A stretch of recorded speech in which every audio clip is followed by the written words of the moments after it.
The year's 2025 and you're just starting out with your first Facebook ads, or perhaps you're handling an account that doesn't have that much of a big budget. And so you're wondering, how can I effectively run Facebook ads profitably with a small budget? So in this video, I want to show you exactly how you should approach your Facebook ad strategy with a small budget. Now, if you're new to the channel, you don't yet know who I am. My name is Justin Lalonde, and I'm the founder at paidadvertising.com, where on the one hand, we help businesses implement a scalable ad engine, and on the other, we grow e-commerce info businesses to multi-seven figures with paid ads. That said, I've profitably spent and advised on over $15 million in ad spend in the last 12 months, and let's get straight into today's video. So one of the first things you're going to want to start by defining is effectively how much can you spend, what's your target KPI, and then therefore how many ads can you simultaneously run. And then fourth step is going to be how long do you need to let those ads live for before turning those off.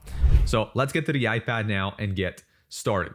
So the first thing is, well, how much do you have to spend? So I'm going to give a hypothetical scenario here in this case and say that you have a monthly budget of $1,000 per month. Okay, so this is how much you can spend on ads right here. Okay, now that being said, once you know your budget, we're gonna go to a daily budget. So $1,000 a month will then equal roughly $33 a day in ad spend. So now you can spend about $33 a day. Now, step number two, so this is again step one. Now, step number two together is going to be to define what is going to be your target KPI. And so now, what does target KPI mean specifically? Well, target KPI in this case would refer back to your either target cost per lead or target CPA. So I'm going to write those down right here: target cost per action, or your target, cost per lead, or would be like your target cost per booked call, so on and so forth. Okay. Now, to define those, well, the math is slightly different across each. So you either want to get your break-even point or your industry average. So I'll give you an example of both. So for example number one, let's just simply take the B2B space. So if you're going to run ads in the B2B space on Facebook and you are advertising ad services, you'll typically get a lead for $20 to $40. So I'm going to round things up and say that the average of the space is going to be a $30 cost per lead. Now, my example number two here is going to be a break-even point. So after running the math, and as an example, right, if you're working for an info product business and you want to target, or you want to figure out what is going to be your break-even target cost per lead, well, you have to know what's their closing rate. Then how many leads end up booking a call? What's the show-up rate? How many leads are actually qualified leads? So on and so forth. And it'll pretty much give you what's their target cost per lead. Okay, so that's one way to do it. Second way to do it would be, let's say, with e-commerce businesses. So what you would have to figure out for an e-commerce businesses with, like, let's say a target CPA or cost per purchase or CAC in this case. Well, what you would have to figure out, what are cost of goods? So how much does it cost essentially for them to get the product? So as an example, COGS are $5. Okay, then what's the product selling for? So as an example, the sale price would be, in this case, something like, let's say, $15. And so in this case, well, if we take a look at the difference between the two, right? So we go right here, I'm selling my product for $15 and I am removing my $5 in cost. Well, therefore, I have $10 left in my pockets as quote unquote profit. Now, again, this is a simplified version of the full math. You would have to calculate operational expenses. You would have to also calculate pick and pack fees, shipping fees, processing fees, name it. Okay, I'm just doing a simplified version of the math for you here. So here that would mean that you have, let's say, a $10 kind of break even target as a CPA in this example. Okay, and so let's take these two examples and then move on to step three, which step three is essentially how many ads can you run? So let's answer that question right now. Well, it's pretty simple. The how many ads can you run point is actually defined by this very simple math, which this math here would be 0.1. So 0.1 right here being $33 a day being our budget. So we're going to go 33 right here, divided by our target cost per action. So if I go back, let's say, to this $30 cost per lead or this $10 here CPA target, well, in example number 1, so I'm just going to do a sub 1 right here, we're going to have 33 divided by 30, which is going to be something, around 1, give or take, okay? Something around 1. And then if I am taking example number 2 here, it would be, 33 divided by 10, which is going to give us something along the lines of 3, okay? Like 3.3 or something. So what that means is with my example number 1, I can only run one ad at any given time on this account, and I'll explain to you why in a second. With example number 2, I can only run 3 ads right now on this account. So here, 3 ads live on this account.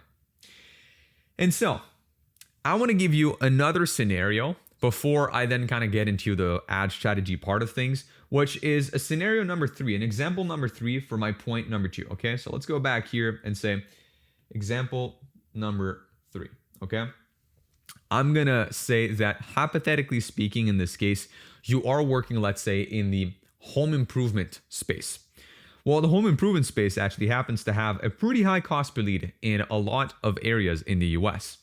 And so here, your target cost per lead or your average cost per lead may in fact reach as high as $100. And so if I go back down here and I do the math on this example, you can see where I'm going with that. $33 a day in ad budget divided by $100 cost per lead is going to be equal something along the lines of like 0.3. And so can you run a fraction of an ad?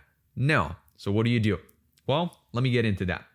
So in my example 1 and 2 right here, okay, so these 2 examples right here, what you would want to do is, as a rule of thumb, so I'm going to go right here, you wait 48 hours after launching an ad. So what do I mean? Well, example number 1, I launch an ad at $30 a day or $33 a day in this case, ad budget. I wait 2 full days, 48 hours. This ad is now going to have spent $66, give or take. And so it would have not only 1, waited 48 hours or 2 full days, 2, it would have spent 2 times my cost per lead target in this case. And so where am I going with that? Well, why did I say earlier that you can only run as many ads as your daily budget divided by your target KPI? That's because you want to make sure that you give enough ad spend to your ads on a day-to-day basis for them to get you an action daily. One of the biggest killer that I see for smaller accounts with a lower budget is that they spend too little on too many ads. And so as an example, they would have, let's say, a $30 cost per lead like we have right here, and then they would decide to launch like 5 ads. Each ad is getting a $6 a day budget, let's say. And then, it's going to take you a while before each ad is actually going to get results. So you don't want to have to wait that long. You want to know quite rapidly whether or not an ad is working. But on the flip side, now I hear some of you saying, well, Justin, why don't I just put, let's say, if my, target cost per lead or my KPI, let's take this, example number 2 here. If I have, let's say, like a $10, CPA target, I have a $33 a day budget. Why don't I just run one ad and I'll know within like a few hours whether or not this ad works, because it would have spent like $20. Well, the thing is, the first few days of launching a new ad are typically quite unstable, okay? So there's typically going to be a lot of fluctuations in your ad results. CPMs are going to go up and down. And so you want to give an ad enough time for it to actually succeed. And I'm being very conservative with 2 days. The longer you let an ad live, typically the higher the chances of this ad actually succeeding. So if you can even wait for 7 days, then great, but it's a topic for another video. If you have a tight and a small budget, you got to be conservative with the way, you optimize your ads. So I'd say, as a rule of thumb, if you wait 48 hours, you've given this ad enough time to start optimizing and stabilizing. And 2, if you follow this rule, this ad would have spent 2 times your cost per action target. And so if it hasn't either gotten you good results or it hasn't gotten you any results whatsoever, then you can confidently kill this ad and say, well, it hasn't worked out because I've given it enough time and enough ad spend for it to succeed. So now I want to talk about this this point 3 here, okay? So point 3 being, what if your target cost per action, so is this example being $100, is higher than your daily budget? This happens. What do? You simply wait longer, meaning instead of waiting 48 hours, as I said here, for this example here, the example number 3, Well, in this case, if you want to make sure that you've spent 2 times your cost per lead target, I need to spend $200.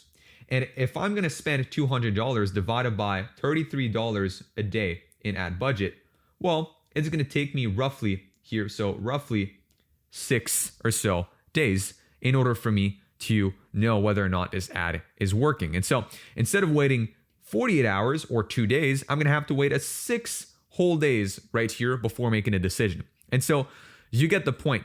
The smaller your budget, the longer you'll have to let your ads running and the less ads you can launch at any given time. So again, I'm going to repeat that. The less budget you have, the longer you're going to have to let your ads run and the less ads you can have. Now, I want to extrapolate this example number 2 here, and I want to move on to how this would look like on Facebook. So one of the first things to note is when I run Facebook ads, I always use a CBO, which means the budget is optimizing at the campaign level. Now, when you use a CBO and you follow the same exact example that I'm giving to you here, which would be I have 3 ads, Facebook is deciding how to split the budget across the 3 ads. Now, some of the following 4 scenarios might happen in that CBO. So scenario number 1 right here would actually be that the ad gets low spend, low to no spend, and it gets bad results, okay? So one of the 3 ads you launch barely got any ad spend and it's getting no results. Scenario number 2 here is that it's getting low spend, but it's actually getting you good results. So you have very little ad spend on this ad and again, some good results. Now, scenario number 3 would be that this ad is getting great spend. It's getting a lot of ad spend, but it is getting you bad results.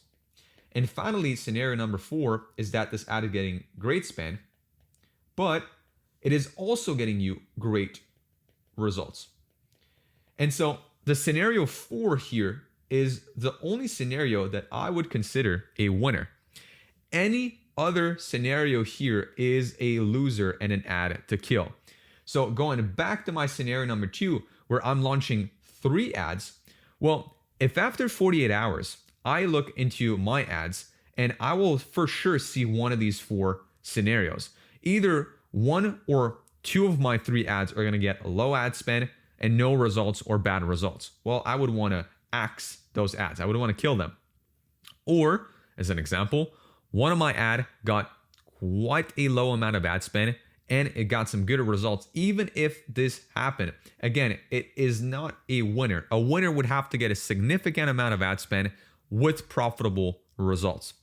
Same thing here. As an example, 1 or 2 of my ads are getting a lot of ad spend, but they're both not getting good results. I'm axing those ads. And finally, if 1 or more of my ads are getting a good amount of ad spend allocated to them, and they're both getting profitable results, then I keep them.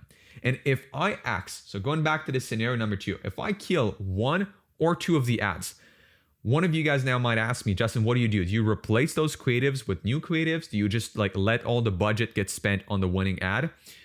That is up to you. I would say that if you want to play it on the safe side, replace those ad creatives, meaning make sure you put 1 or 2 more ads. If you kill, let's say 2 ads, then put two ads back, right? In this example. Why? Because if you rely on a single winner, it'll typically die out, within a couple of weeks, or perhaps if you're lucky, a couple of months. So it'll die out inevitably. And so you don't want to be in a spot where you're relying or your entire account is powered by one solid winner. You want to make sure that you have at least a couple winning ads under said account. And so the lesson and the North Star of this video, again, is this following statement that you have right here at the bottom of my screen. The lower your ad spend, the more time you'll need to let an ad run, and the less ads you can simultaneously run. Again, this is the single biggest killer of small accounts. They launch too many ads and make decisions too fast. And that just pushes them into a losing cycle because they're going to place one bet, put $5 on it, which is not enough money. They're going to kill that, place a second bet, put $5 again on it, lose that money, and they're going to repeat that cycle and just never spend enough to actually get results. And they'll come to the inevitable conclusion that, hey, ads don't work for me. I don't have enough of a budget. And it's like, no, ads can work with a very small budget. You just have to have less ads that spend more money for a longer period of time. And so therefore, this is the best way to set up a low budget Facebook ad account. And so if you made it all the way through this video and you want my one-on-one consulting help to help you with your ad accounts, with your offer, business, strategy, creative editing, name it, check out the second link in the description down below to join our Ad Engine one-on-one consulting program. With that being said, if you're an e-com or info product business wanting to partner with a Meta, Google, or TikTok ads partner, check out the first link down below to book in a call with myself and the team at paidadvertising.com. On that note, I'm going to wish you an amazing day. Check out other videos on the channel for some more useful marketing tips, and I'll see you in the next one. Peace.